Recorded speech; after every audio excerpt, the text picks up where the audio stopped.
राजस्थान में 13 जून से निजी बसों के पहिए पूरी तरह से थम जाएंगे। आपको बता दें कि बस ऑपरेटर एसोसिएशन ने डिप्टी सीएम और परिवहन मंत्री डॉक्टर प्रेमचंद बैरवा से मुलाकात कर ज्ञापन सौंपने के बाद प्रेस वार्ता में इसका ऐलान किया। अध्यक्ष सत्यनारायण साहू और पदाधिकारियों ने आरोप लगाया कि आचार संहिता की आड़ में अधिकारी परेशान कर रहे हैं। एसोसिएशन पदाधिकारियों की मांगों पर बात की संवाददाता सुदर्शन सिंह शेखावत ने। राजस्थान के बस ऑपरेटर एक बार फिर से सरकार से नाराज हैं और 13 जून से सभी बस ऑपरेटर्स ने दी है हड़ताल की चेतावनी। क्यों है ये नाराजगी? लगातार अपनी मांगों को उठाते रहे हैं और इस बार परमिट नहीं देने समेत 22-23 सूत्री मांगे हैं। क्या मांगे हैं आपकी? हमारी मांगे, एक तो अस्थायी परमिट बंद कर दिए सरकार ने, ऑफलाइन बनते थे और ऑनलाइन चालू किए, लेकिन ऑनलाइन में आए दिन परेशानी आती है। कभी एरर आ जाता है, कभी कंप्यूटर काम नहीं करता, कभी सॉफ्टवेयर रुक जाता है। तो ऐसी स्थिति में ऑफलाइन परमिट जारी किए जाएं।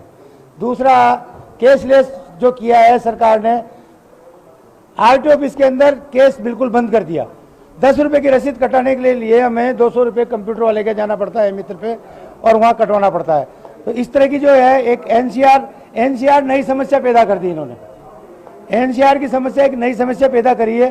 तो उसमें सुप्रीम कोर्ट का ऑर्डर है कि 10 साल पुरानी गाड़ी चलाई जाए, लेकिन ये उसको एनसीआर का बहाना लेकर के हमारी गाड़ियों को परमिट नहीं दे रहे हैं। जनता को ट्रांसपोर्ट विहीन करने की ओर जो सरकार कदम बढ़ा रही है उसका हम विरोध कर रहे हैं और उसी विरोध के फलस्वरूप 13 जून को एक दिवसीय हड़ताल की घोषणा की तैयारी है। जी, आप एनसीआर की कोई बात?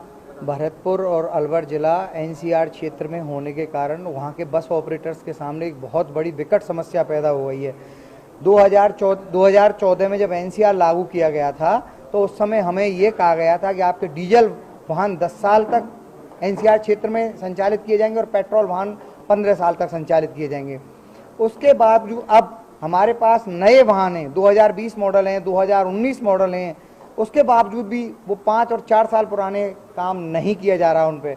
और हमसे ये कहा जा रहा है कि हमारे पास ये आदेश आया है राजस्थान सरकार की तरफ से या एनजीटी की तरफ से कि एनसीआर में कोई भी डीजल वाहन यूरो 4, यूरो 3 संचालित नहीं किया जाएगा, केवल यूरो 6 सीएनजी और इलेक्ट्रिक वाहन ही संचालित किया जाएगा। इस तरह से वहाँ के आरटीओज ने हमारे परमिट के काम रोक दिए गए हैं, जिससे हमारे कोई काम किसी प्रकार के नहीं हो रहे हैं। ना तो परमिट रिन्यू हो पा रहा है, ना ही परमिट के लिए परिचालन बन के एसटीए के पास आ पा रहा है। जी, तो बिल्कुल ये जो तमाम बस ऑपरेटर है, पिछली बार भी गहलोत सरकार के शासन में भी इन्होंने मांगे उठाई थी और उस समय भी आपने कहा था कि हम सरकार का साथ नहीं देंगे, और अब आप कह रहे हैं कि भजन सरकार का भी। देखिए, गहलोत सरकार के समय जो परिवहन आयुक्त और परिवहन सचिव जो पदस्थापित है, आज भजन लाल सरकार में भी वही हैं।